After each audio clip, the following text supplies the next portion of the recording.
That may be the greatest catch I've ever seen in my life. Okay, lately I've been hearing a lot of talk about Kenneth Walker potentially being the #1 running back in this draft class. Now, I will say right away, that's not the case. It is Breece Hall. We've already talked about Breece Hall as a running back that checks every single box that we look for. We've already talked about Breece Hall being an elite level running back prospect. But just because I want to hype up Breece Hall, that doesn't really make Kenneth Walker a bad running back prospect in his own right. I mean, in his own right, he's a fantastic player that I'm going to be excited to cover his strengths, his weaknesses, and who I think that he compares to at the NFL level. But of course, before we get into it, go down there, drop that like, leave a comment letting me know what you think about Kenneth Walker. Subscribe to the channel if you play Dynasty Fantasy Football. And if you want to get our Dynasty Research Book, if you want to get our Dynasty Rookie Draft Guide, both of those can be found on flockfantasy.com. And if you want to work your way around that system and not spend $29 for an in-depth Dynasty research book, over 100 pages of quality information about superflex leagues, tight end premium leagues, rookie hit rates, early season strategy with players and trends, and how to rebuild the roster, how to there's so much in there, age cliffs, but please go get your hands on that. And you can do that also by making a $10 deposit on Underdog Fantasy. When you make that deposit on Underdog Fantasy, you get our Dynasty research book, over 100 pages of quality information. On top of that, you are going to receive our Dynasty rankings, our Dynasty rookie rankings, and you are going to get your deposit matched dollar for dollar up to $100, all with promo code FLOCK. You can find the link down in the description of the video and on Underdog Fantasy. That's where you'll be able to get into some drafts with myself on this live stream.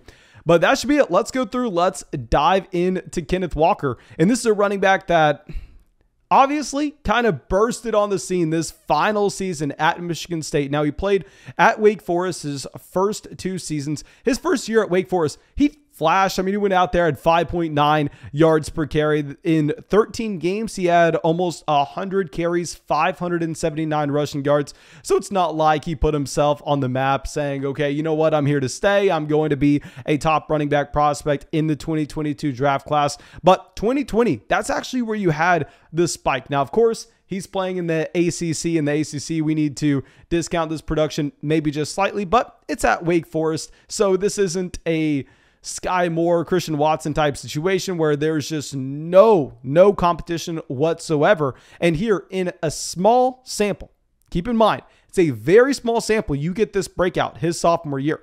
In 7 games, he has 119 carries. He has 13 rushing touchdowns. Let me repeat that.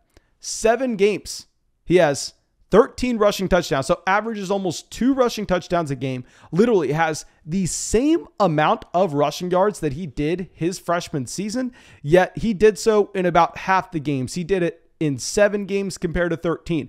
So he flashes, and then all of a sudden he decides, you know what? Let's go to Michigan State. Let's transfer. I mean, they have a scheme that really is going to highlight my strengths, and that's exactly what happened at Michigan State. In 12 games, he went and ran the ball 263 times for over 1,600 rushing yards, 6.2 yards per carry, 18 touchdowns, and he does get a slight bump up as a receiver. He actually goes out there and catches 13 balls for 89 receiving yards and a receiving touchdown at the same time, totaling 19 total touchdowns this season in only 12 games.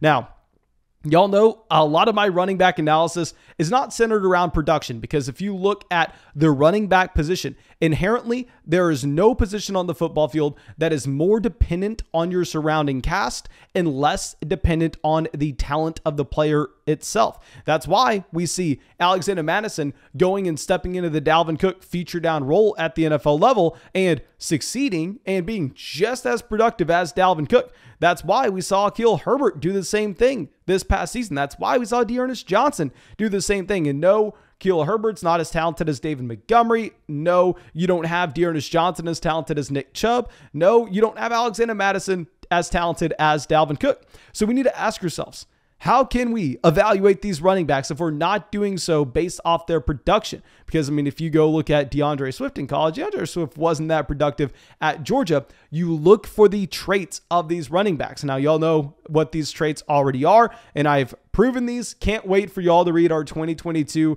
Dynasty Rookie Draft Guide. Honestly, I think it's better than our research bucket if we're going to be completely honest. But the marks that we have found to hold significance, you need to, be a fast running back. I know a lot of people say, oh, 40-yard dash time doesn't matter, yada, yada. No, it matters. It truly, truly does. Here, Kenneth Walker. This is his big calling card. He ran a 4.38 40-yard dash. This is a player that demonstrated elite level speed at the NFL Combine. Now, what's another box that we need to look for? We need to see their size, because you can be a fast NFL running back, but if you're going to weigh 190 pounds, who does it help? Does it even matter? Because you're not going to be able to handle more than 5 touches a game. You're not going to be able to handle more than 10 touches a game. So we need to see that you have the size combined with the speed. So your size adjusted athleticism is in the ballpark we need it to be. Well, Kenneth Walker's size adjusted athleticism is not in the ballpark we need it to be. It far exceeds it. I mean, Kenneth Walker's off the charts with his size-adjusted athleticism. He has a BMI of 31.2. Combine that with his 40-yard dash time of a 4.38. Very rarely, very, very rarely do you get a combination of these two factors. Now, what I wanted to do for this is I wanted to try to figure out exactly how often does a running back possess the size as well as the speed. And I've tracked and I've modeled out every player drafted in Dynasty Fantasy Football according to DLF ADP as a rookie since 2014. That's over 100 running backs. We have a great sample to look at. And what's nice is we know how their NFL careers panned out. We know if they were overdrafted in Dynasty drafts because we have their Dynasty ADP tracked. We know if they were overdrafted in the NFL draft because obviously that's readily available. And we have that tracked as well. So I wanted to create some thresholds and I wanted to kind of figure out the bucket of running back that you have Kenneth Walker falling in. Now, I want to be fair because, of course, I can play the game, just try to make Kenneth Walker look as impressive as humanly possible and say, oh, he ran a 4.38, so we're only going to look at running backs that ran a 4.38 or faster. Oh, he has a BMI of 31.2. We're only going to look at running backs that have a BMI of 31.2 or higher. No, we're not going to do that. We're going to create some leeway. We just want to see the running backs that have elite speed and have big frames. So what we decided to do is create the threshold as a 4.50. So keep in mind, if you ran faster than a 4.50, you're fitting into this mold. And the threshold of a BMI of 30.5. If we compare this to Kenneth Walker is bigger than this, and at the same time, he's faster than this. Now, BMI is going to be a little bit different on the extremes when you have a running back like Joe Mixon that's going to be 6'1". I mean, clearly his BMI is not going to be able to be as high as Kenneth Walker. So what we have done in our running back prospect model is we have gone through and we have made an override adjustment. If a running back hits a certain weight, then they're allowed to get that bump up for an elite level BMI. 225 was that weight that we found. So, well, if a running back doesn't hit a BMI of 30.5, if they weigh 225, they're still in the sample.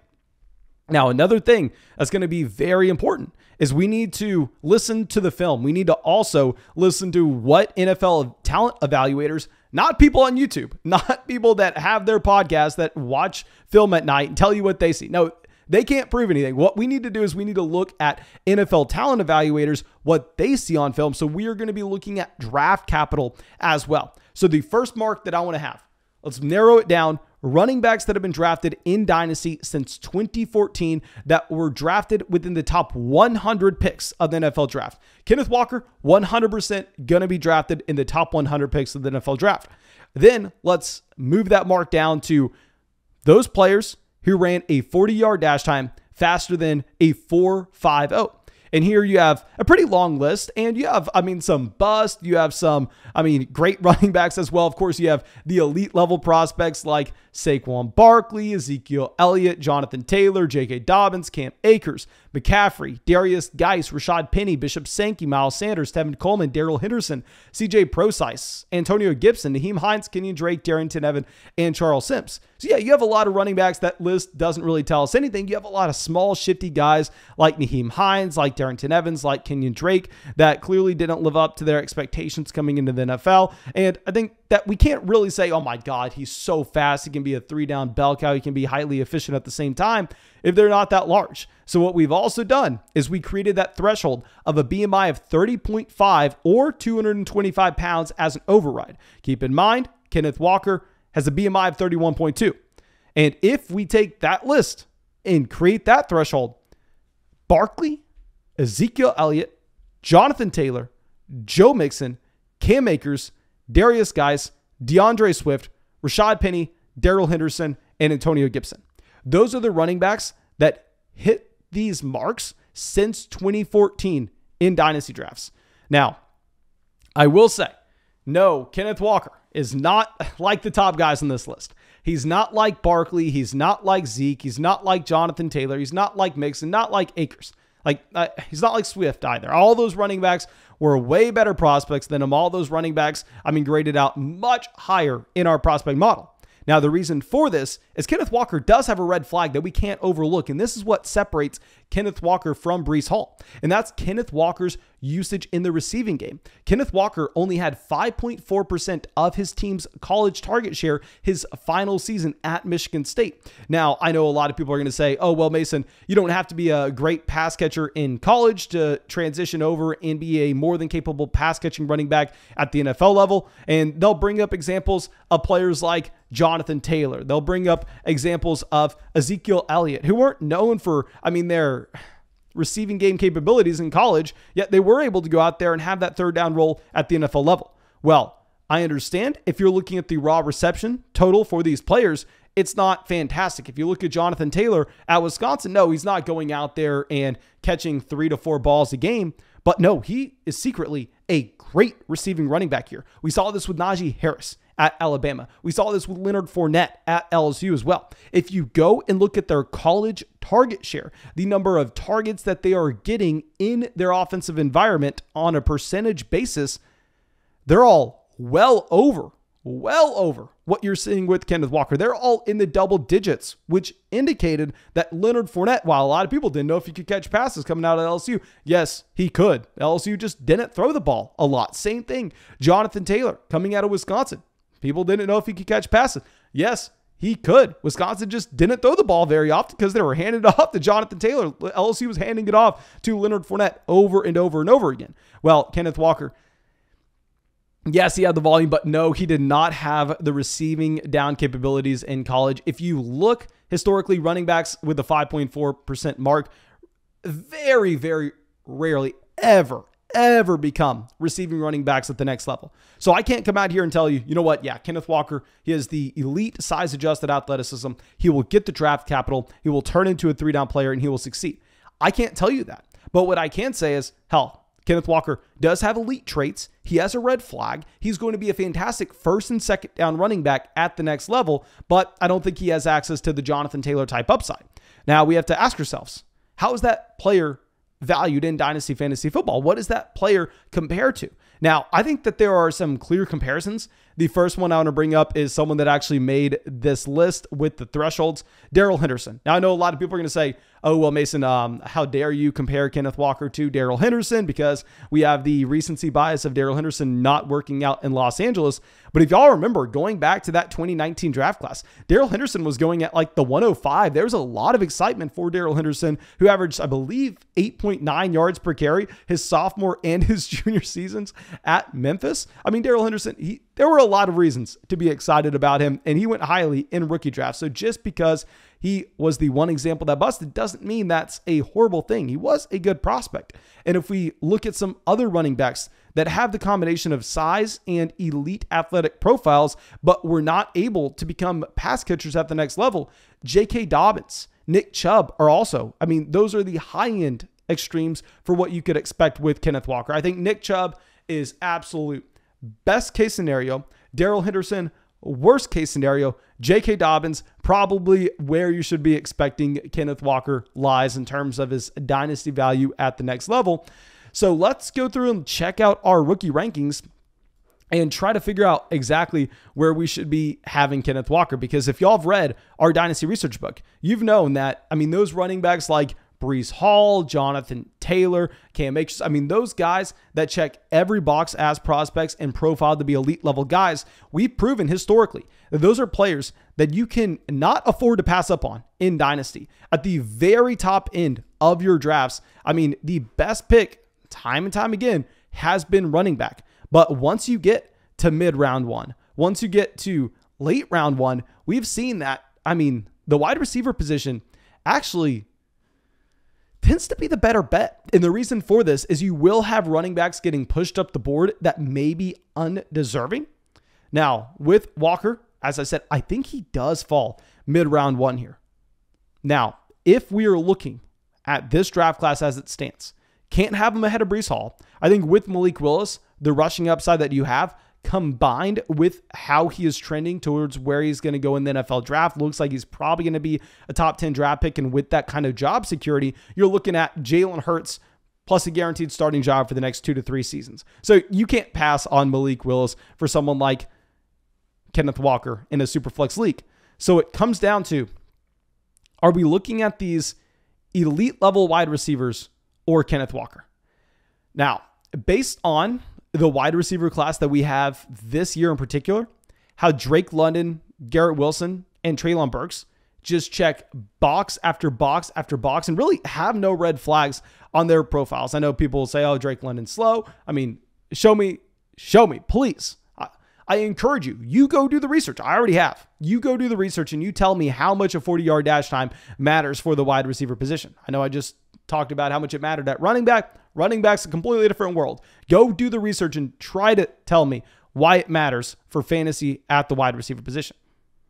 Ties a lot into draft capital. If you run a slow 40, you're going to go a lot lower in the NFL draft. Someone like, yes, David Bell gets hurt by it, of course. If he's all of a sudden going to be a late round 3 NFL draft pick, that does ding him. But if Drake London is going mid-round 1, who the hell cares about his 40-yard dash? Garrett Wilson, elite level prospect. Treylon Burks, elite level prospect. And based on our research of seeing historically dynasty players going out there and passing on wide receiver prospects that check every single box to take a running back because of team need that does have a red flag on their profile over those wide receivers, personally, I think it's a mistake. For that reason, I'm going to be going Drake London, Garrett Wilson, Treylon Burks all over Kenneth Walker. Of course, landing spots could change this, but I don't want to be making the mistake that a lot of people made in 2019. In 2019, you had a lot of people going and taking Daryl Henderson over A.J. Brown. And I could see that being a very similar situation if people begin taking Kenneth Walker over this group of 3 wide receivers that are truly elite. Now, if we can try to figure out where Kenneth Walker should go in our actual dynasty running back rankings, I currently have him in the same tier as Derrick Henry, Josh Jacobs, and David Montgomery. Now, I have him directly ahead of Josh Jacobs, directly ahead of David Montgomery. I view Kenneth Walker essentially as a faster Josh Jacobs. Now, of course, we don't know if he is going to be as effective in the red zone. We don't know if he's going to be as effective between the tackles, but I would be confident in betting on the running back that's going to be 21 this upcoming season, that if we see 2 things play out, let's say Kenneth Walker, he's a low-end running back 2 in fantasy this upcoming year. He pulls a Javonte Williams. He flashes, but never really goes out there and dominates and doesn't really help us too much in fantasy. Versus Josh Jacobs, he's a low-end running back 1. Josh Jacobs goes out there, double-digit touchdowns his 4th season now, I believe, and all of a sudden he wins someone a playoff game. Who has more value in Dynasty next offseason? The 22-year-old running back on his rookie deal that just flashed, or the running back going into his 2nd contract in Josh Jacobs, where we've seen a cap ceiling from?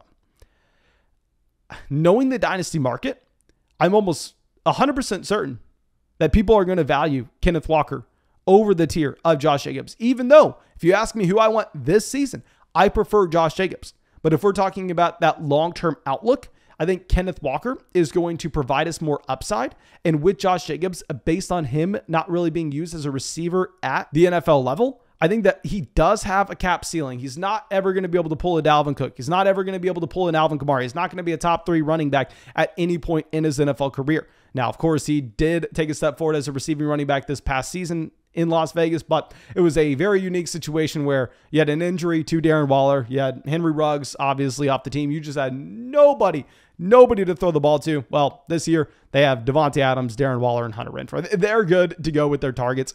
So let me know what y'all prefer. Do you think I should move Kenneth Walker up higher from running back 18? Do you think he belongs right in that tier, right ahead of Josh Jacobs and David Montgomery with those 2019 RBs? But thank you, of course, so much for being a part of the flock and supporting the channel. Please go down there, drop that like, leave a comment, and subscribe. Go use promo code FLOCK, sign up for Underdog Fantasy, get into some drafts with us on these live streams. And yeah, that's all I got for you. Thank you again, and I hope you have a great day.